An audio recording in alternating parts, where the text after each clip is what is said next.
How you guys doing? Welcome back. I got back from Louisville last night around like 9 o'clock, and we went over to Bailey's for a little bit, worked on his house a little bit more, and probably give you guys an update of that at some point, but try to throw some pictures in maybe. I don't really know. I just want to do, I'm about to go grocery shopping, and before I do that, I want to do like a little quick unboxing of some of the parts I've got, just to kind of show you guys what we've got so far. So I'll go ahead and set the camera up now. These are parts for the 12 valve that we're putting in this half-ton truck here. If you guys are new, this is pretty much just how I left everything last week. Kick this light on real quick for you guys. You guys probably haven't seen it yet either, but I am going to be running an HE351 turbo on the truck. So I have a downpipe already hooked up. I was able to trade Mason out of his downpipe and give him mine off the Fummins because they have the same flange. So I have a downpipe hooked up. All I had to order was just a little intercooler. Wow, I'm having a brain fart right now. Intercooler boot. It was a 45 degree 2 3/4 to 3, and then I think this thing will literally be, it'll just be like it was meant to be. I had to reclock the housing a little bit. I had to get the turbo apart, so that was kind of a challenge because it's like a 300,000 mile turbo.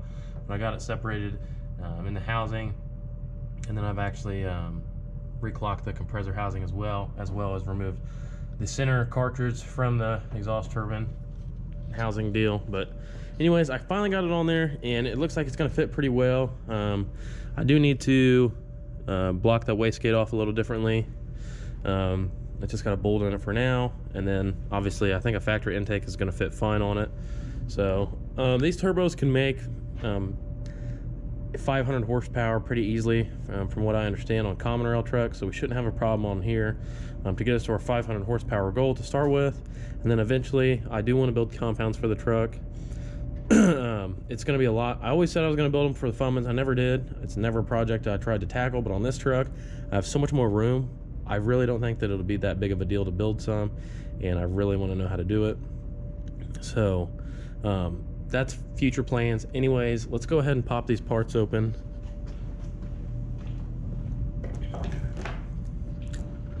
Still looking for a 2-wheel drive 47RE transmission. If you're watching this video and it's only been a couple days since you've seen it, if you can locate one for me, I would appreciate it. To start with, we have our this is our fuel sump. This will go on the bottom of the tank. So this is a gas truck. So what I'm going to do is I'm going to cut the fuel pump out of the sitting unit in the tank and basically make it so that way I can use the suction line or the pressure side line from the fuel pump in the tank to the engine. I'm going to make that just flow through so that way my 12 valve engine return can just go to that. And then this has a feed and a return in it. Got it on Amazon. I'll put the link to it in the description below.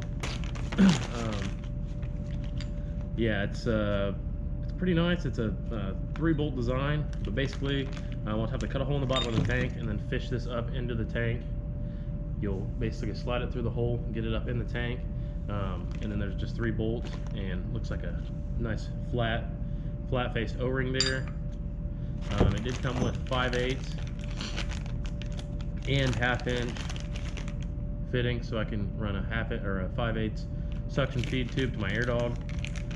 I'll be getting the air dog put on here too as well pretty soon. Probably gonna knock a lot of stuff out this week. We've got a transmission coming. We're gonna do some work on this truck Derek picked up. He just wants to get it going so he can sell it, but we gotta do something to the trans. We don't really know yet. So there's that. And then this is not really a part, but more or less just something I picked up. So whenever I pull the dash out of this truck, why we have the dash out, we're gonna put this stuff behind the dash on the firewall and hope to make it a little quieter inside the truck so it's more enjoyable to drive. The 12 valves are a pretty noisy engine. The valve train injectors are just really loud on them. So I got 50 square foot of this kill mat. I got it on Amazon. It was like 65 bucks. And this stuff's pretty high quality from what I understand. And oh yeah, I got tons. I'll be able to do a lot of this, guys. So it looks like you just peel the tape off of the back, and then it just kind of you'll just kind of form it to whatever piece you're putting on. You guys can see, I mean, I got a ton of it for like 60 bucks. So that's a super good deal, I feel like. I mean, this box is heavy. I mean, I bet it's every bit of 30, 40 pounds. So that's really nice. Stick that here for now. I have more parts coming in, guys, but this is all I have right now, and I'm struggling to find something to make a video on today. I don't know how much I'm gonna wrench tonight on anything. Let's see here.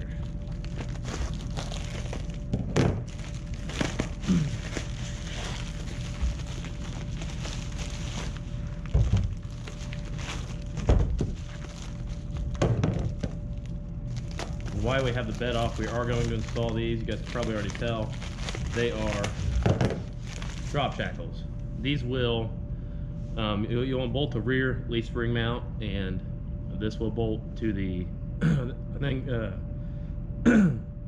this will go to the leaf spring, this will go to the mount, either way. Has a nice greasable joint on it there. And yeah, basically this will drop the rear of the truck 1 to 2 inches. I'll definitely put it on the 2-inch mark. I feel like that's more realistic to where the truck is going to sit. I do also have the 3/4 ton coil springs on order if they'll ever ship. I ordered them on Amazon and they still haven't even processed my order. For now, I am going to go and grab, wow, I'm at 7 minutes now. I'm going to go and grab some groceries and probably grab some breakfast. We do have tomorrow off work, so we may be able to get out in the garage a little bit. We may be over at my brother's working on his house. I don't really know. So yeah, just wanted to show you guys those couple parts that we picked up, and I'll catch up with you guys at some point. How are you guys doing? It's much later than last time we talked. It's about 4 o'clock in the afternoon now.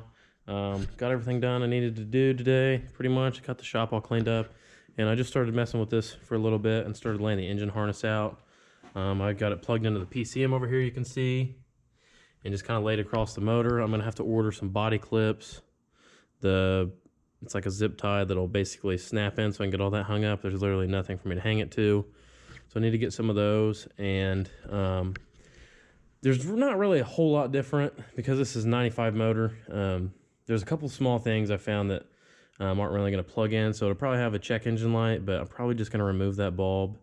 And I'm not going to go out of my way to make sure this thing has like an intake air temperature sensor, and because the glow plugs aren't going to, or the glow plugs, the grid heater I'm not going to use.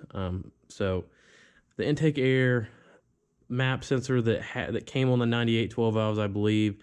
I just have a couple plugs back here for some stuff, guys, that on a 98 12 valve, would plug into something, but on this 95, it only had this one plug here. And I'm not gonna go through and buy the sensors because it's a 12 valve and it'd just kind of be a waste of time, honestly. One thing I will have to buy to make my tack signal work is the connector here, which it should be pretty easy to switch this out. But this connector, I'm either gonna have to buy a new plug or figure out which wires go where and just kind of put a new connector in right here, because it's different from the 98 to the 95. So that's different, but that's not a super big deal. The truck will run without that. So I'm probably just gonna set it right here, and I'll deal with it later when I absolutely can't stand not having a tack, which I will get to, guys, soon. I'm just trying to get this thing going. And then there's, yeah, I mean, that's pretty much it. Everything else, just plugged in here. This was a matching wiring harness set, everything. It came out of the same year truck, so everything's going together really smoothly. Just got to get those couple body clips, really, and then the alternator. And yeah, I mean, other than that, the engine harness is pretty much hooked up, so there's not really a lot that goes into it.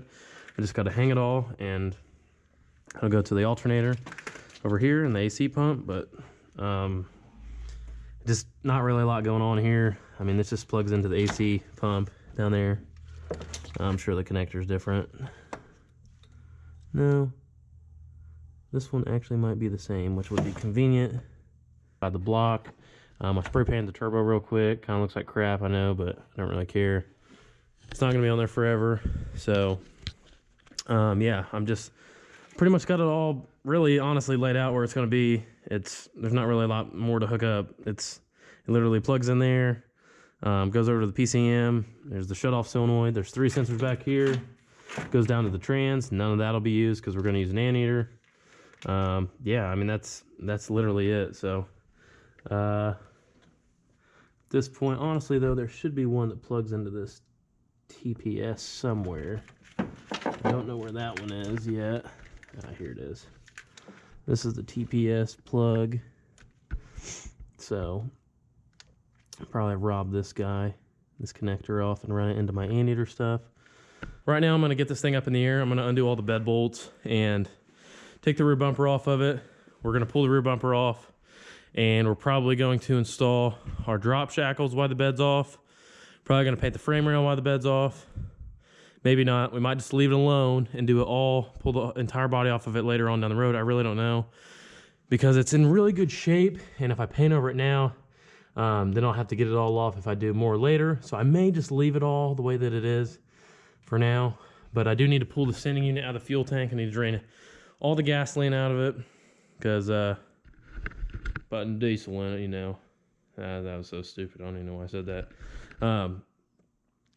Anyways, we got to drain all the gasoline out of it. We got to modify our sending unit in the tank. So I'm going to go ahead and just get it up in the air, pull the bumper off of it, pull all the bed bolts out so it's ready to come off. And Bailey, Mason, and I think Cody are all going to stop by here in a little bit.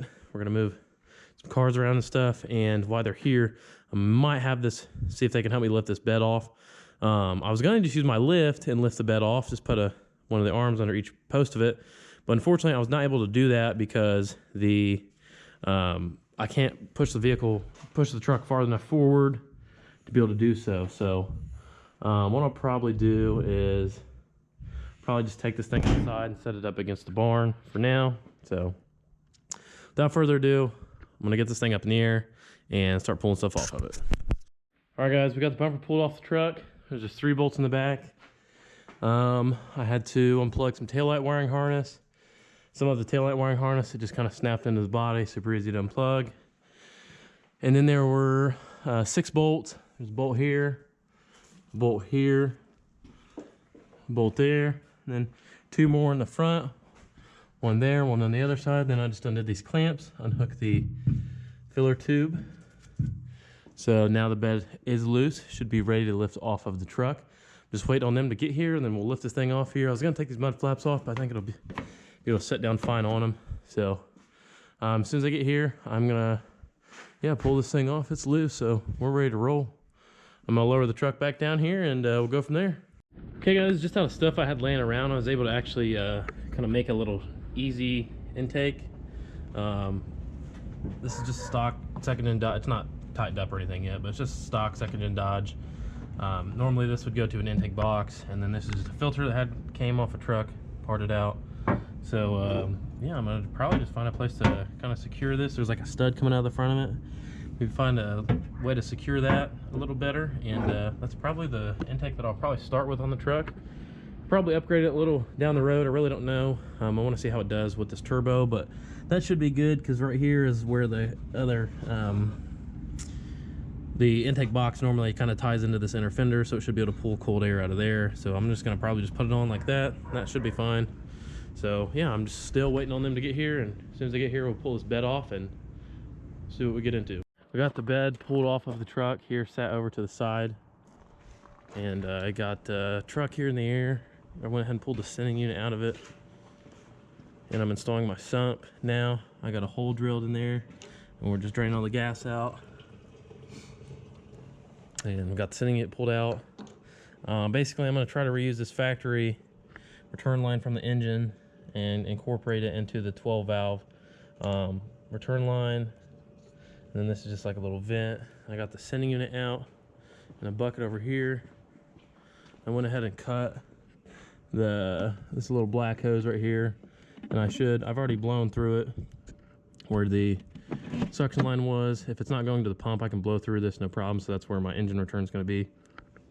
And so now I'm just going to have to get all the gas drained out of this thing, and then install the sump, and then I can put the sending unit back in. Well, I'm going to have to also detonate power. I don't want any power going to my lift pump, to my factory fuel pump in the tank, so I got to cut power to that. Should be pretty easy to do. And then yeah, at that point, I mean, I'm pretty much just got to put it all back together with the sump. I do have a drill bit ready to go for it already right here. So as soon as it's finished draining, probably drain the whole lot for that, wash all the gas out, and we'll be ready to put the sump in. All right, guys, it's Monday now. I have the day off. I'm gonna go over to Bailey's a little bit and help him even some more on his bedroom that we're kind of redoing. So I'm gonna drive his neon over there for him so he has it. He's got this old girl warmed up here. She's ready to rip.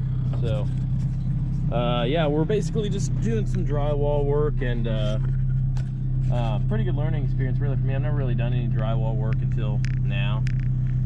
They obviously hung it all while I was gone, but we're just like going through and mudding it. And we did some mud work last night on it, so I just want to kind of give you guys an update on everything and kind of show you you know, what all we did, try to explain it. We did a lot more than what it actually looks like. Well, they did, but yeah, we'll just get over there, give you guys an update, let you guys see his house. And you guys want to talk about cheap cars that are reliable as crap. Bailey got this thing. I think he paid either $200 or $400 for it. It had like a bad vacuum leak.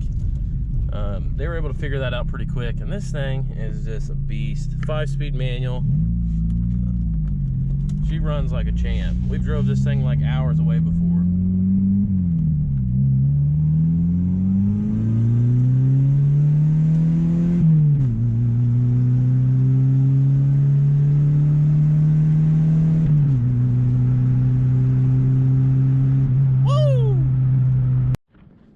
Alright guys, we just rolled up to the house. There's the garage. 2 doors over there, but I'll show you guys that later. Jump inside the house now and show you guys this room that we're working on. Alright guys, so this is basically the room that needed all the work. The ceiling used to come down to about right here. There's a wall. It came down to about right here, and then the ceiling went straight back, but it was sagging down.